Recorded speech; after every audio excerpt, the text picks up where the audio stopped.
வணக்கம் நண்பர்கள். பாட்டாளி மக்கள் கட்சிக்கு தற்பொழுது நெஞ்சு வலி ஏற்பட்டிருக்கு. அதை பற்றி சுருக்கமாக பார்க்கலாம். சேனல் பார்க்குற நீங்கள் சப்ஸ்கிரைப் பண்ணி பார்த்து எங்களுக்கு ஆதரவு கொடுங்க. சரி, நேராக இப்போ வீடியோக்குள்ளே போகலாம்.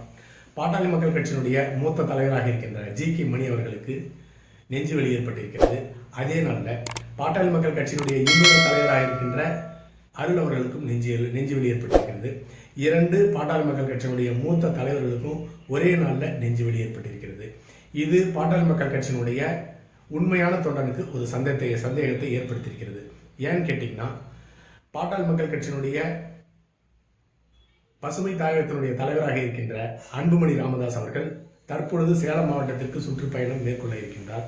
இந்த நேரத்தில் மூத்த தலைவராக இருக்கின்ற ஜி.கே. மணி அவர்களும் அருள் அவர்களும் நிச்சயமாக அன்புமணி ராமதாஸ் அவர்களை வரவேற்க வேண்டிய நிலை ஏற்படும். அப்படி வரவேற்றால் மூத்த தலைவராக இருக்கின்ற கட்சியை உருவாக்கிய ராமதாஸ் அவர்களுடைய கோபத்தை சம்பாதிக்க வேண்டுமோ என்ற காரணத்திற்காக மூத்த தலைவராக இருக்கின்ற ஜி.கே. மணி அவர்களும் அருள் அவர்களும் நெஞ்சுவலி அப்படின்னு சொல்லிட்டு ஹாஸ்பிட்டலில் போய் படுத்துட்டாங்களா அப்படிங்கிற ஒரு சந்தேகம் கட்சியினுடைய அடிப்படை தொண்டனுக்கு இருக்கிறது. உண்மை அது கிடையாது.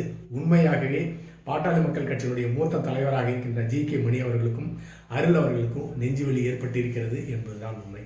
அடுத்ததாக இந்த இரண்டு மூத்த தலைவர்களுமே ஜி.கே. மணி அவர்களும் அருள் அவர்களும் ராமதாஸ் அவர்களுக்கும் அவருடைய மகன் அன்புமணி ராமதாஸ் அவர்களுக்கும் இடையே மோதல் ஏற்பட்ட பொழுது இரண்டு பக்கத்திற்கும் மாறி மாறி சமாதான தூதுவர்களாக செயல்பட்டார்கள். இரண்டு தலைவர்களும் அன்புமணி ராமதாஸ் அவர்களும் இணைந்து செயல்பட வேண்டும் அப்படிங்கிறதுல மிக முக்கியமான கருத்து கொண்டவர்களாக இந்த தலைவர்கள் இருந்தார்கள். அதுவும் குறிப்பாக ஜி.கே. மணி அவர்கள் ராமதாஸ் அவர்களும் அன்புமணி ராமதாஸ் அவர்களும் நேரடியாக சந்தித்து பேசினால்தான் இந்த பிரச்சனைக்கு ஒரு தீர்வு எட்டப்பட முடியும். அதுவரை இந்த பிரச்சனை தொடர்ந்து கொண்டு தான் இருக்கும் அப்படின்னு சொல்லிட்டு வெளிப்படையாக தன்னுடைய கருத்தை மூத்த தலைவர் ஜி.கே. மணி அவர்கள் வெளிப்படுத்தியிருந்தார். அடுத்ததாக ராமதாஸ் அவர்கள் தன்னுடைய ஆதரவாளர்களை மாவட்ட பொறுப்பாளராக நியமித்திருந்தார். அதற்கு மாற்றாக அன்புமணி ராமதாஸ் அவர்கள் அந்த தலைவர்களை நீக்கிவிட்டு தன்னுடைய ஆதரவாளர்களை மாவட்ட பொறுப்பாளர்களாக அன்புமணி ராமதாஸ் அவர்கள் நியமித்திருந்தார்.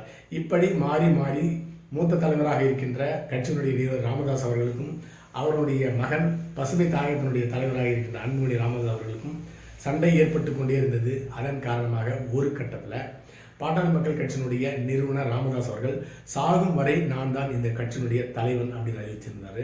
அப்படி அறிவித்ததன் காரணமாக பாட்டாளி மக்கள் கட்சியினுடைய உண்மையான தொண்டன் உயிரோடு செத்து கொண்டிருக்கின்றான் என்று தான் எடுத்துக்கொள்ள வேண்டும். ஏன்னு கேட்டிங்கன்னா, ராமதாஸ் அவர்களுக்கு வயதாகிவிட்டது.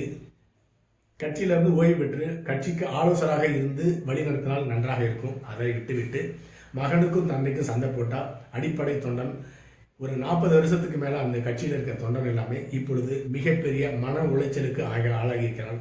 அதனால தான் ஜி.கே. மணி அவர்களுக்கும் அருள் அவர்களுக்கும் ஹார்ட் அட்டாக் ஏற்பட்டிருக்கிறது என்பதுதான் உண்மை. அடுத்ததாக ஒவ்வொரு தேர்தலுக்கும் பாட்டாளி மக்கள் கட்சியினுடைய தலைமை குடும்பம் மாறி மாறி பணப்பெட்டிக்காக மற்ற கட்சிகளுடன் தன்னுடைய கொள்கையை மறந்து கூட்டணி அமைத்து தேர்தலை சந்தித்தார்கள்.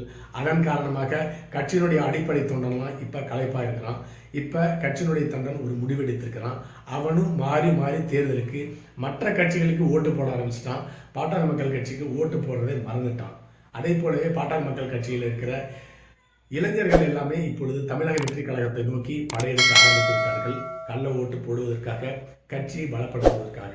இன்னும் வருங்காலத்தில் எத்தனை பாட்டாளி மக்கள் கட்சியினுடைய மூத்த தலைவர்களுக்கு நெஞ்சு வலி ஏற்பட போவதுன்னு தெரியல. பொறுத்து இருந்துதான் பார்க்க வேண்டும். அடுத்த பதிவில் சந்திக்கலாம். நன்றி.